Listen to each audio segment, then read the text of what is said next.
The tax is from us and for us. This sentence should have been a strong enough sentence in order to raise awareness for every taxpayer in various countries, especially in our beloved country, Indonesia. Well, Assalamualaikum warahmatullahi wabarakatuh. Greetings to all of us. My name is Alya Raihana from the Accounting Sector Public Class 201 with attendance number 3. On this occasion, let me to present a topic related to an essay that I have met with title Integration of NIK and Npwp Disperse the Free Riders.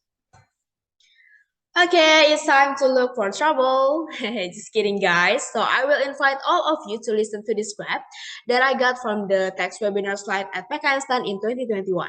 This graph illustrates the fluctuating state of tax revenue in Indonesia, which tend to decline.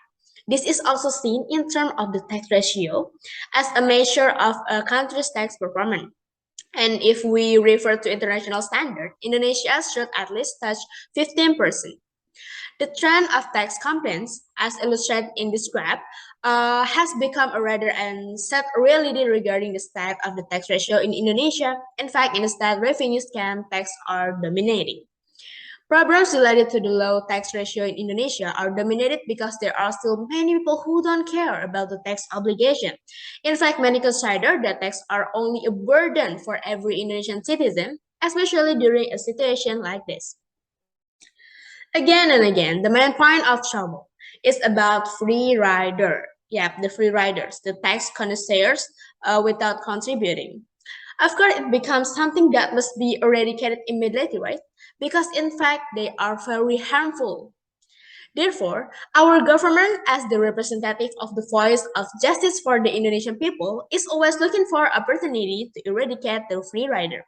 And however, again, and again, what often happens is the ambiguity between regulations that are not suitable for Indonesian citizens, or indeed because the interpretation of each of us are not aligned. And it will be better if we unite and harmonize to create a wise implementation of each government policy. So what is the government policy? Government policy is essentially a policy aimed at sectors in the broader sense, whether it is carried out directly or indirectly, which is reflected in various dimensions of public life. Okay. And one of the most special is the Law on Tax Harmonization, or UU-HPP, which also appears as a form of national economic recovery. And one of the derivatives of this law is related to the regulation of the Minister of Finance regarding the integration of ID number with Npwp.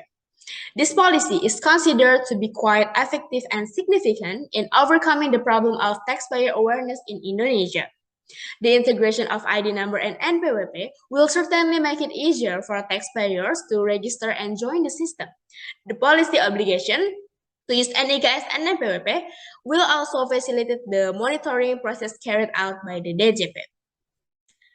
And there is a perspective that means that all those who have NIK that are taxpayers, so this perspective is certainly not quite right, because automatically the system have also arranged and classified between taxpayers and non-taxpayers. So don't worry, guys. Okay, and here I will give you the simple steps about how to validate NIK to Npwp.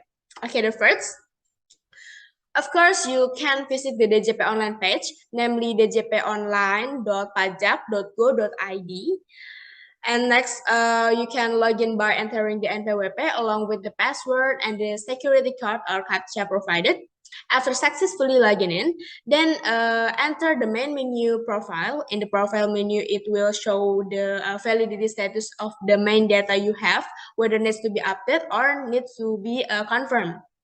The status indicates that you need to validate your NIK. On the profile menu page, there will also be main data, and you will find the NIK or Npwp column. In that column, you must enter your NIK, which is 16 digits. When finished, then click validate. The system will validate with data record at the Directorate General of Population Civil Registration, or Dukcapil. And then if data is declared valid, the system will display an information notification that the data has been found. Then, click OK on the notification. Next, select the Chance Profile menu. In the Chance Profile section, you can also complete the data section on the classification of business files or KLU and family members. If you have completing your profile and validated, then you can use your NIK to log into DJP online. So that's so simple, right? And there is a policy, of course there is a goal, and this goal will certainly have a significant impact, especially regarding the increase in Indonesia's tax ratio. The good news is that this policy provides significant development in tax revenue performance. Quoted from the DDTC News editorial article, the Minister of Finance of the Republic of Indonesia said that tax revenue have continued to depict a positive trend since the implementation, more precisely since the beginning of 2022, which has increased by 55%. So the integration process will continue for all taxpayers. The target is early 2024. And not to forget, this integration will facilitate the process of supervision of taxpayers. So, for the free riders, please think twice, okay? Okay, that's from me. I hope it can be useful to all of us. Thank you for attention. Keep calm and tax aware. Wassalamualaikum warahmatullahi wabarakatuh. But by the way, guys, see you on another occasion with Indonesian situation of already 100% tax aware and free from free rider. Bye.